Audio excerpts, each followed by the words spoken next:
Os santos são sinais da presença do ressuscitado na história. Hoje, dia 9 de outubro, celebramos São João Leonardo. Nosso santo de hoje nasceu em Lucca, na região da Toscana, na Itália, no ano de 1541.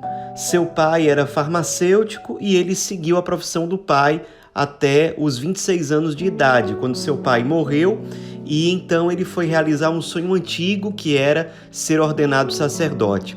Inicialmente, de forma até inexplicável, ele não foi aceito na ordem franciscana, então ele foi seguir o caminho para se tornar padre diocesano. E de fato isso aconteceu, ele passou por um tempo de formação e logo no início do ministério dele como sacerdote, chamou muito a atenção dele a situação de abandono de várias pessoas, de idosos, de pessoas pobres, e no caso dele especialmente chamou a atenção das crianças abandonadas, sem família, não evangelizadas, perdidas. E ele, movido por compaixão por essas crianças, ele congregou algumas dezenas de padres e fundou a Congregação dos Clérigos Regulares.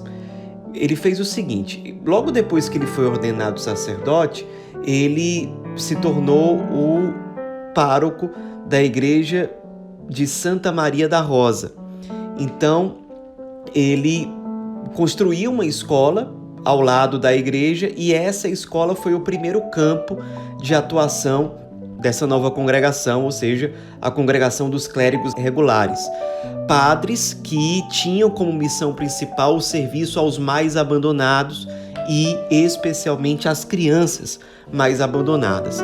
Então esses padres se revezavam, uniam esforços, tinham uma grande compaixão realmente para com os mais esquecidos, os marginalizados. E certa vez ele, fazendo uma peregrinação até a igreja de Nossa Senhora na cidade de Loreto, no retorno ele passa por Roma. Em Roma ele conhece grandes santos da época, São Filipe Neri, São José Calazans, São Camilo de Leles. Os três tinham um vínculo espiritual muito bonito, embora nem todos convivessem com tanta frequência entre si. E no fim das contas, o Papa da época, Papa Clemente VIII, conhece mais de perto o padre João Leonardo e o chama para morar em Roma, encarregando inclusive o padre João Leonardo várias vezes em diversas missões diplomáticas. Ele muitas vezes era enviado em nome do Papa para resolver a situação de congregações que existiam na época, mas que estavam vivendo de modo pouco virtuoso. Era a época da Renascença, então certos costumes que não eram de acordo com o Evangelho iam entrando na mentalidade, nos costumes dos conventos, das congregações de forma geral. Então, muitas vezes, São João Leonardo foi enviado do Santo Padre para acompanhar essas congregações que estavam em crise, que estavam se desvirtuando, e ele foi um grande instrumento de Deus a serviço da igreja para fazer com que essas congregações realmente voltassem à vivência do seu próprio carisma, voltassem à fidelidade ao Evangelho, ao Cristo.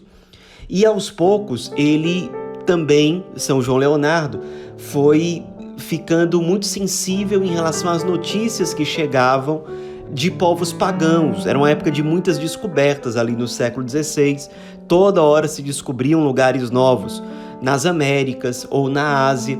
Então foi crescendo no coração dele o desejo de evangelizar esses novos territórios. Então ele se uniu a um cardeal que vivia em Roma, um cardeal espanhol chamado Vives, e os dois fundaram o Colégio da Propagação da Fé, que existe até hoje e começou com a principal missão de evangelizar novos lugares descobertos, especialmente nas Américas e na Ásia. Ele, o São João Leonardo, nunca saiu de Roma, mas ali de Roma ele recrutava pessoas, motivava, formava educadores, catequistas, missionários de forma geral, que eram enviados até esses lugares mais distantes que precisavam ser evangelizados. E ele passou o restante da vida se dedicando muito a essa missão, se dedicando muito a ser um auxiliar do Papa nessas missões diplomáticas, e até a morte também ele foi superior geral da congregação que ele fundou, a Congregação dos Clérigos Regulares, sendo muito assíduo no serviço aos abandonados, na vida de oração, no acompanhamento desses apostolados, desses serviços que ele abraçou no seio da igreja. No fim da vida, já com 68 anos de idade, vestido com um saco de penitência, deitado sobre cinzas para fazer penitência perto de morrer e morrer de fato de forma santa, ele acaba falecendo no dia 9 de outubro de 1609, deixando um grande testemunho de santidade, de dedicação a Cristo, à Igreja, além de muitos escritos de valor teológico, de valor moral, que até hoje são lidos, estudados, são objeto de meditação. Nos inspiremos nesse grande sacerdote desse século XVI, que foi um século tão difícil, com uma explosão tão grande de pobreza ali na Itália, mas um século que conheceu grandes santos, entre eles São João Leonardo, na sua fidelidade aos pobres, no serviço ao Cristo encarnado nos pobres, especialmente nas crianças abandonadas, na sua fidelidade para ser resposta aos desafios que a igreja enfrentava no seu tempo, na sua iniciativa, no seu sair de si ao fundar uma congregação, ao fundar o colégio da propagação da fé, sendo sensível ao apelo missionário que havia também no seu tempo. Nos inspiremos para que nós também saiamos do nosso comodismo, saiamos de nós mesmos e evangelizemos, sendo resposta a necessidades muito concretas do nosso tempo. Nos inspiremos nesse grande sacerdote, nesse sacerdote tão dedicado, tão fiel, que consumiu sua vida inteira por amor ao Evangelho. São João Leonardo, rogai por nós.